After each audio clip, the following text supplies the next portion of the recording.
Hey guys, Wrestling Throwdown here. I'm Haley and this is Joe, and we are going to do the predictions for the Extreme Rules. I'm not really that excited about this pay-per-view. I don't know about Joe, but mm-mm.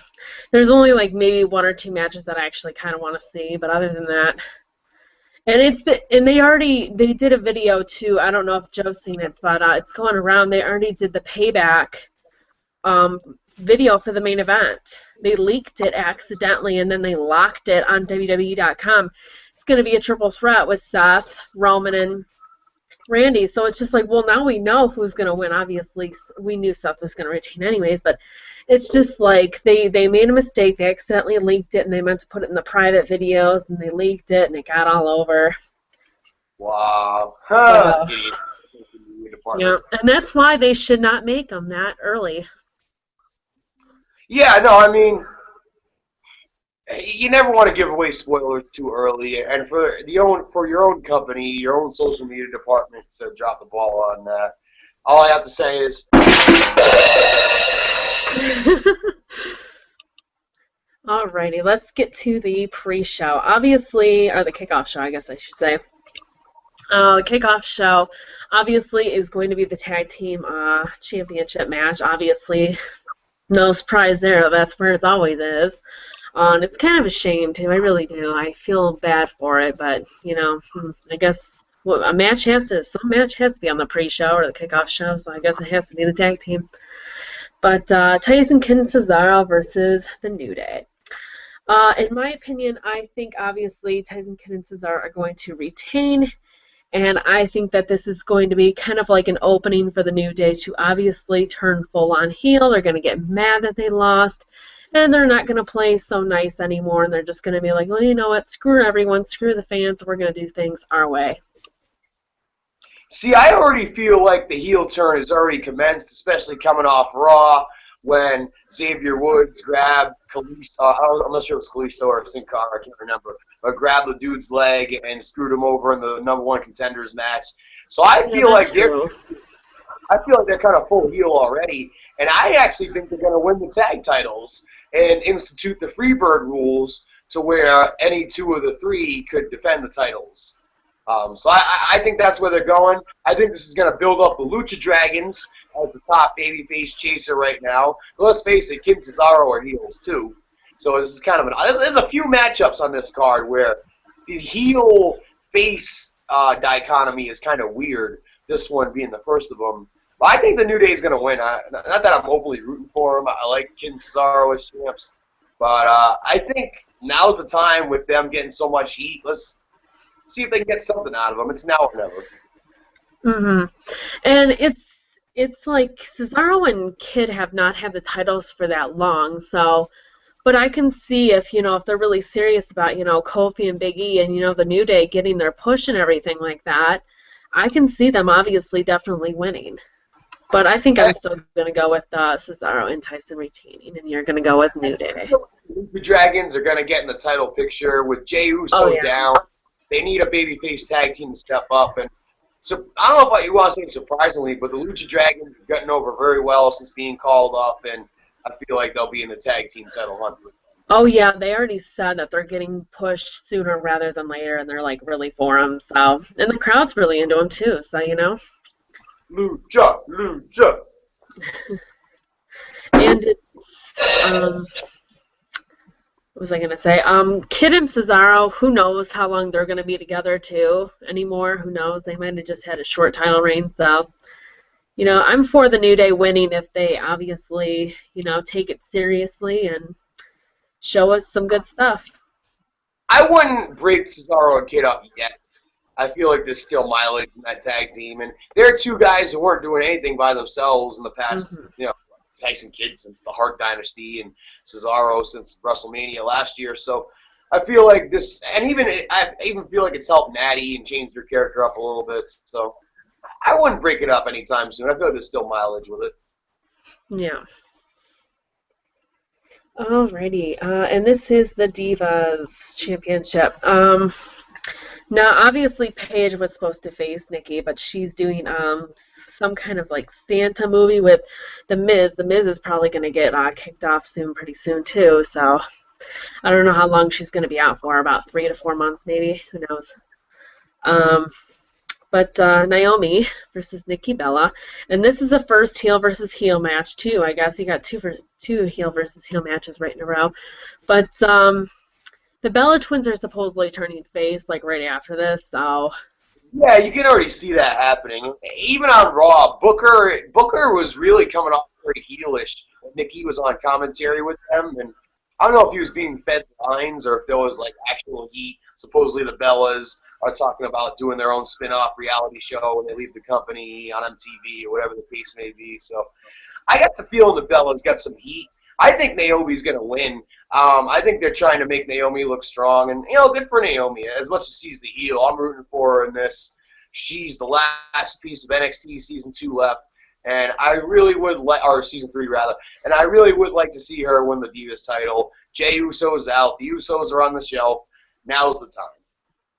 yeah, I definitely see her winning too. I mean, she was supposed to win about a year ago before she got injured, so now's the time.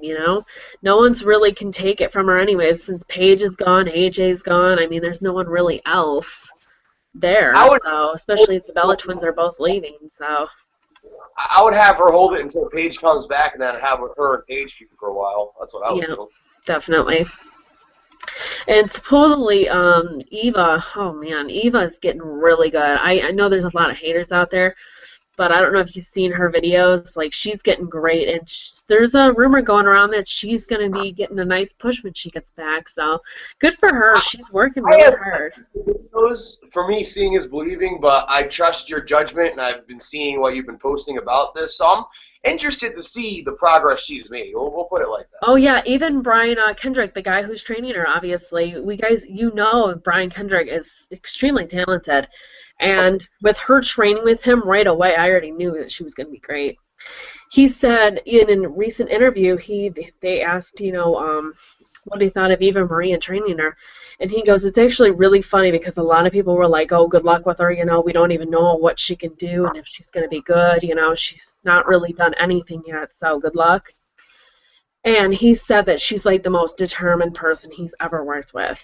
Like, she's working like 5 days with him, and most only work like 2. So he said that she's working really hard, really good, and she's very determined, so. I know she wants it. I feel like it was tough because she was signed with developmental for, a month or 2, barely had any training, and thrown in Total Divas, and became really a star in Total Divas. They clearly weren't going to take her off of it. So, I mean, sometimes, I speak from experience being in wrestling, and someone who I feel like it took me a little while to really master my craft. I wouldn't compare myself to Eva Marie necessarily, but sometimes you just need the right trainer. And maybe Brian Kendrick clicks well with her, and with the Bill DeMott situation, maybe she was one of the people that he just gave no shits about and helping her. I mean, I don't want to speculate on that whole Bill DeMott situation on what he did, what he didn't do. I know he supposedly gave Zack Ryder a face with something in his ass. Like, there was some bad stuff that I keep hearing. Bill DeMott no longer with the company. Tensai, Jason Albert, whatever you want to call him, A-Train, he's now the head trainer at AMC. And they clearly brought in Kendrick, like you said, to work with her. I'm excited to see her progress. I obviously trust Brian Kendrick, and I know he's ran schools, and he's been wrestling for over 10 years. He actually learned from Shawn Michaels. Exactly. And we're in Shawn Michaels' camp in the 90s. So he's obviously doing great stuff with her, and she posts like an Instagram video every day, and I watch it, and she's doing some great stuff, some DDTs and everything. Like, she's really working good. So I would love to see her have a nice little run. When she's ready, though, I think that we got to see how she is on the mic and how she is personality-wise, and what her kind of character thing is going to be. But in ring, she seems fine for right now. This is not a diss to her in any way, what I'm about to say. It seems like she has a touch of the ADD, and I feel like that's hurt her progress. And I feel like for her, it's not just what moves she's going to do. that's gonna have. Well, I'm gonna be watching fall, but it's gonna be the transitions. How smooth are they? Is she gonna freeze in the middle of her moves? And if things like that don't happen, then Kendrick's training her right. And that's what I'm really going to be looking to see. Is not just the moves themselves, but the psychology.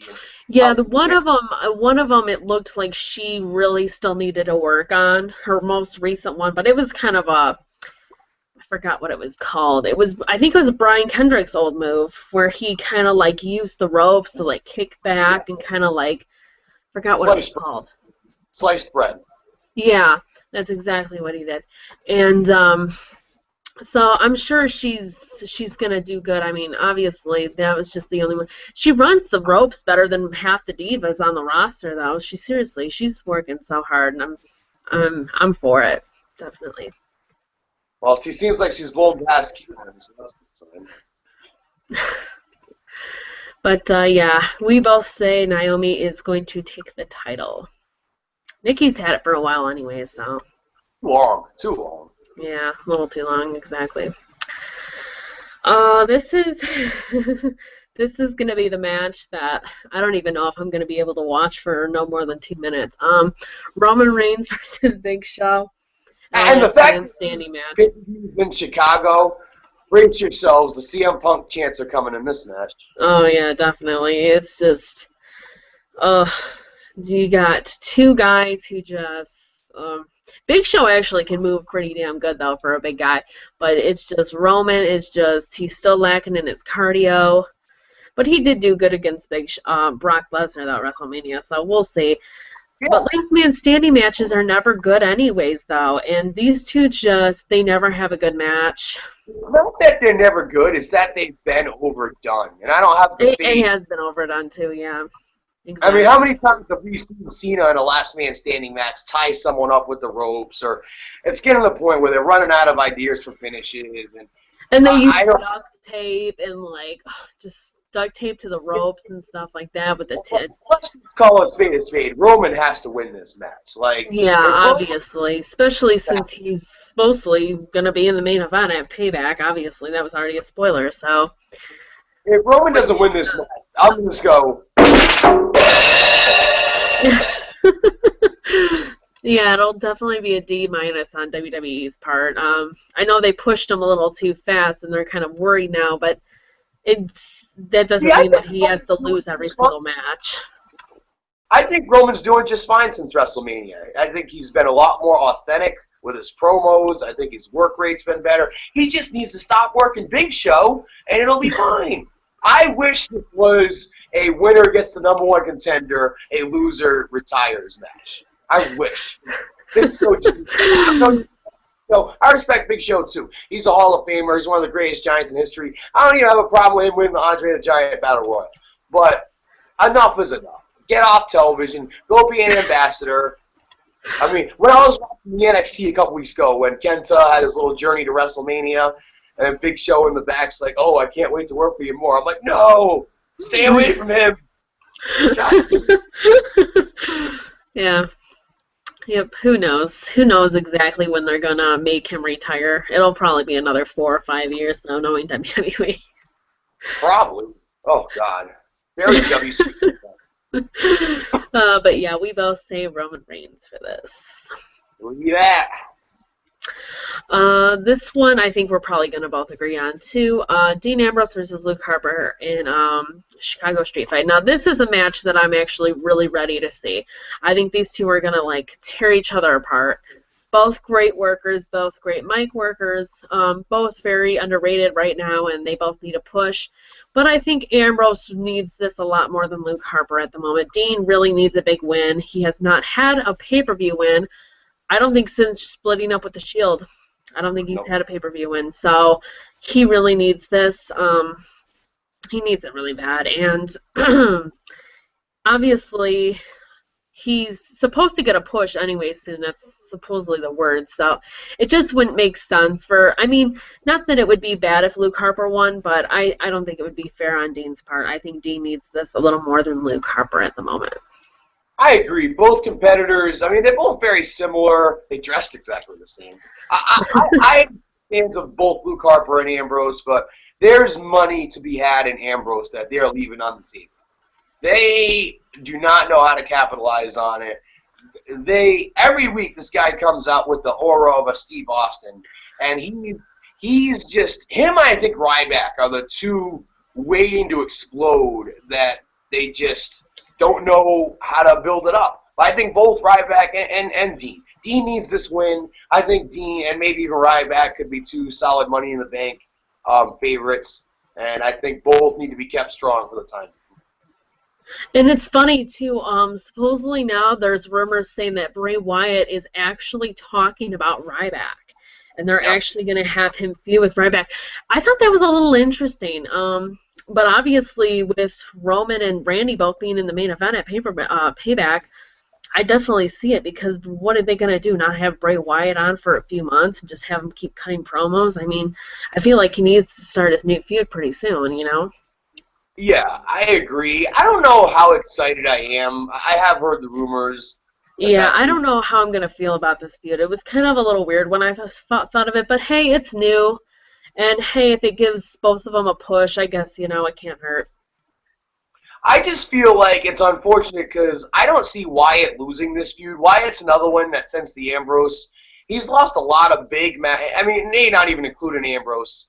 You exclude that, he's lost a lot of big matches to the likes of Undertaker, Cena, and others. And I think Bray's almost is in need in a big win than Dean Ambrose. And Ryback, I don't know, Ryback's just like a sleeping giant. He's just waiting there every week. It's great reactions. His match quality's getting better. I know he did the shell shock and the two rosebuds. You know, his promos have been better. I really like how he's kept a positive attitude with being de-pushed and the Rybacksel stuff and everything, and he's paid his dues, and I really feel like, I don't know, I see a little bit of Ultimate Warrior in Ryback. That's just me. Yeah, I mean, people have different opinions on him. For me, I've never been a real huge fan of them, but if they're gonna like prove me wrong and, you know, push them and go for it, you know, and actually keep the push this time, I'm all for it, you know. I have nothing against it, but I don't know. He doesn't really seem to catch my interest. I actually feel like Mr. Brooks himself, CM Punk, had a big part in sabotaging him at first. I don't think Punk wanted to work with him because he was green. We all heard the podcast with Cabana on how he besmirched Ryback. And Ryback, you know, say what you want about him. He never said a bad word really about Punk before. And that's what he said, too. They just did a recent interview with Ryback, and he said that he does not know why CM Punk said that. He does not get it, and he doesn't understand where that was coming from. So maybe it was, like I said, but it was probably a misunderstanding, and, you know, CM Punk obviously took it way too serious and besides overdid it. His wife and the Chicago Blackhawks, Punk seems to be in the business of alienating a lot of people, especially from his former profession. So, and I don't like it one bit. I've done my video on it. Y'all can check it out. That's all. Did you see? Did you see the recent tweet he made, and then Kenta commented on it or something, or made a little thing on it? He said that he never steals anyone finisher moves or whatever like that, and Kenta goes, "Oh, that's real cute," and everything like that. It was funny. Just a little bit. I've seen the mixed statements too lately, like it's my move, I'm taking it back. I will say, on the DVD, Punk did give Kenta credit for. Yeah, he said in an interview too that he stole it. Yeah. So, but he then like kind of, I felt like he was being a little bit sarcastic on Twitter. Yeah, I think so. Here's the thing: everybody steals moves. Jericho stole the Code Breaker from Japan. Like, it is what it is. It's wrestling. I'm pretty sure the Muscle Buster, there was something like that in Japan, and Joe adapted it to his own style. So, I mean, hey, if you see something... Now, the issue is Japan's starting to get more popular. So now it's going to be harder to steal moves from Japan with the Bullet Club and the Internet and Jeff Jarrett partnering with them and everything like that. There's just more exposure for them, and I think by the end of the year, maybe 2016, they may be the second most exposed wrestling company in the world besides WWE, considering I don't really trust Lucha Underground. I know people like Lucha Underground. I don't really trust. I think it's kind of hokey. Yeah, I've heard you either love it or hate it. That's what I've been hearing. TNA is just falling apart. Taz recently left the company. It just seems like they're in bad spots right now. Ring of Honor is a glorified developmental. So, I mean, New Japan really is in prime position to be the solid number 2 in the world. And with having guys like Balor and Itami as their alumni, it only gives them that much more credit. Yeah. This one's going to be interesting. This is probably going to be like a 50-50 match. Can go either way, but I'm going to go with Sheamus just because he just came back and he just got a heel turn. So I'm going to go with Sheamus, even though I would not be shocked if Dolph won. But this is a Kiss My Arse match. Arse match. I feel like he has to win this. I know Sheamus just came back and they're trying to push him as this heel. I feel like Ziggler has eaten enough shit, and pardon the pun, he doesn't need to eat anymore, kiss any more asses, fella. I feel like this would be a nice little win. Very similar to Dean and Luke Harper's situation. This would be a nice little win for Ziggler, and who knows if he'll ever be a world champion at this point. I have my doubts, but I don't think it would help him having him kiss Sheamus' ass. Where I don't think Sheamus would. I think with the Chicago crowd, this is the kind of finish that's designed for the babyface to get over. I feel like Ziggler's going to win. Okay, so this is the first one. I think we disagreed on the kickoff show too. 2. Yeah, so this is number 2. This match I don't even think is going to happen, to tell you the truth. It's still on the card as of right now, but supposedly rumors are he's not ready and he's not even going to be back at Payback. He might have to relinquish the title. Who knows? Yeah. But Daniel Bryan versus Bad News Barrett, and this is for the Intercontinental. Well, I would say Daniel Bryan's going to win, obviously, if the match does happen, but supposedly it's not going to happen, so I guess. But if it does happen, Daniel Bryan's winning. I just put the belt back on Barrett. I almost wish Daniel Bryan would show up just to put Barrett over, because I don't want to see that title get stripped again. Not only Daniel Bryan getting stripped of a title around the same time of year as he did last year, but that Intercontinental title being stripped again. When initially it was Barrett who got stripped in the first place, and ever since Barrett got stripped last year when he got hurt, it's just been a free-for-all of Intercontinental champions, and you thought Ziggler would bring prestige to it, or Luke Harper, and it's just been playing hot potato with it, literally. Mm-hmm. Wade Barrett never has had a long title reign either with the Intercontinental. He just kept losing it. Like he's had 6 or 7 now, and he's only had it for 3 months. Well, here's the thing: if he gets to 6, he's only 3 behind Jericho. So yeah, my brother's pissed about that too. I'm a Jericho-holic, but all records are made to be broken. Jericho needs to win a 10th just to put some padding. Yeah. But yeah, I hope if Barrett does win it back that he actually does keep it for a while. I mean, I'm sick of him just getting it, keep getting it and getting it, and then he only holds it for a few months. It's kind of pointless, I think. Let's face it, with Daniel Bryan, this is starting to become a very scary, sad situation for Daniel Bryan. Coming off last year, we knew he wasn't 100% when he came back for the Rumble. I don't even think he should have been in the Rumble. I don't even think he should have been in WrestleMania, quite frankly, if he wasn't ready. And maybe he should retire. I mean, I'm someone who looks at the big picture. You look at a guy like Edge who was 1 or 2 bad bumps away and ending up in a wheelchair. Does Daniel Bryan want to end up like that? I mean, at least with being, this is going to sound weird, but at least with being Brie Bella's husband, he probably has a future in the reality TV business. But it's very unfortunate. They caught lightning in a bottle with him, and hey, look, thank God he had his moment. We'll always look back at that WrestleMania 30 moment with fond memories, and it didn't last long, and the wear and tear got to him. And he said in an interview on Talk Is Jericho recently that he had that injury probably about 1.5 years before he even did something about it.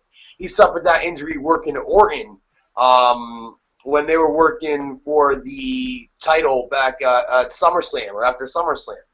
So And Wow. so yeah, and it slowly got worse to the point where he was losing feeling in his arms, and that's when he did something about it, when he was losing strength. He was wrestling with the pain, like I said, since that SummerSlam, or probably the Night of Champions or whatever it was after SummerSlam. Yeah. And that's why they think that, Kane really did it, but technically, No. Absolutely not. And you know I'm not the biggest Kane defender on this show. Yeah. No. I mean, I'm sure taking 3 tombstones on the announce table didn't help. But Yeah. in the scheme of things, that injury, and it wasn't Randy Orton's fault either. This is Daniel Bryan pushing his body, and this is the old. And he should have got it taken care of right away, because he could have saved himself a few years. Wrestlers have this mentality. It's almost like you're looked at like a wuss if you can't tough out injuries, and it's starting to change just with the overall health and stuff. And I feel CM Punk was the same way. He wants to sue Doc Heyman, but he probably was sitting there with the thing in his back, not getting a real. He should have had a real doctor. No disrespect to Doc Heyman, who I do consider a real doctor, but he should have had it checked out by someone else. Why did he have to wait till after he left the company to get it checked out and then piss and moan about it? So, it's a whole wrestler mentality. You tough out injuries. A guy like Orton was doing that, and then the injuries started mounting, and he had to start changing his game. Same thing with Cena. And we've seen Cena tough out a lot of injuries too, quite frankly. So, that's professional wrestling. It's the nature of the beast, and it's revisionist history to say, oh yeah, Bryan should have been more careful, and this and that. And people say, oh, Bryan changing his style. I almost think it's impossible for Bryan to change his style because he's so small and wrestling the bigger guys. Like, he can't just go at with submissions. He needs to come at it with some sizzle to make it believable, like Kane or Wade Barrett or these bigger guys. So I love Bryan. I feel like it's good what happened with Bryan in terms of him winning the title, because it gives me hope for guys like Sami Zayn. And the future is bright. And I think Sami Zayn could be bigger than Daniel Bryan at the end of the day. I truly feel that way. He's got that ultimate babyface mentality. And I think he could be this generation's Ricky the Dragon Steamboat. I said that in our video last weekend. Yeah, I'm a huge fan of Sami Zayn, so I definitely would be all for it. I mean, that's the thing. Bryan has to retire. I see Sami getting called up ASAP. Yep, definitely. John Cena versus Rusev, and this is for the United States and title, and it's a Russian chain match. A lot of people are acting like Rusev is going to take it back, but to tell you the truth, I think John Cena is going to lose the title at a Random Raw and an open challenge, because that way it's more exciting too. It's more interesting. It's not predictable because it can happen at any time. I would have Neville beat him in an open challenge. That's what I would do. I think that would be a really nice push for Neville, but I don't know if they would do that. Just because it's John Cena, I don't know. I feel like they would have to have someone even. So I think he'll have it for a few more months until June, July. I don't have it. I think he'll have it until like June, July. He just had his 38th birthday too. I think John Cena did. 38. I think he turned 38. Yep. Almost. So I only see him going like a few more years. He's wanted to leave, it seems like, already, and they don't want him to leave. Typical company. Exactly. It's whatever. And it's funny too, because he's not even the one that's like making the sales anymore. Like Randy outsailed him too. I think they said that I think last month on like a Raw or something like that. Randy Orton outsailed him again, and CM Punk outsailed him a few years ago too. So it's just like people can take his place. I don't get why they're just like, oh my God, it's John Cena, blah blah blah. I think at the end of the day, it's Vince McMahon. Some people are resistant to change, and I think it starts at the top. I think if Triple H had it, half of NXT would already be on Raw. Pretty much. But, yeah, I think John Cena is going to win. You obviously think John Cena is going to win, too. Yeah, definitely. And Seth Rollins versus Randy Orton. This is Seth's first title defense. So over/under on when Kane helps Seth Rollins win the title? Yeah, I think that they're doing this kind of thing where Kane's going to act like he's turning face, but I don't think he is. I think he's gonna screw Randy and help Seth. I think they got the whole thing planned, especially since obviously Kane isn't facing him next pay-per-view, so obviously Kane is going to help Seth. And hey, that curb stomps, with him not being able to use the curb stomp. What do you think about that, Haley? Him not being able to use or limited use. I hate the new finishing move. I really do. I think it's just so way too original. And Seth can do so much better than that. Like, why can't he use his Phoenix Splash? Why can't he use a more high-flying move? I don't get that. I'm not understanding that. And this is the whole thing, I guess. They're trying to say that it's not banned, but they're going to make it like how be more unpredictable, and he's going to use it like at random times. Yeah, it's going to be like Randy Orton's punt, pretty much. Yeah, and I'm just like, I don't know if I like that. I really don't. I feel like the move got him over. I mean, look at WrestleMania, that great RKO they did off the counter off it, and I feel like he's as safe as he can be with it. I've seen guys like Ziggler and other guys take it a million times, and they've never got hurt. Guys have had concussion issues. So I feel like I posted that thing in the group too, where Dolph is actually like holding his head, like covering it and protecting it. So obviously there's people that are not stupid enough to not cover and protect themselves. And Seth is very safe, he's in CrossFit, and CrossFit obviously makes you land on your feet, so you don't have as many injuries and everything like that. Because Seth said as soon as he had his first neck injury and had surgery on it, that's when he got into CrossFit, so he could stop having injuries. And he says he hasn't had a serious one since then, since he's been in CrossFit. So obviously he's a safe worker. Obviously the other wrestlers that work with him protect their heads. I don't get what was up with that whole thing.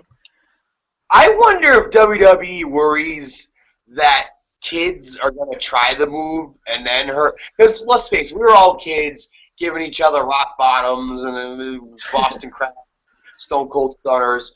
Where if you actually curb stomp someone, we've all seen American History X. You can kill someone if you literally curb stomp someone.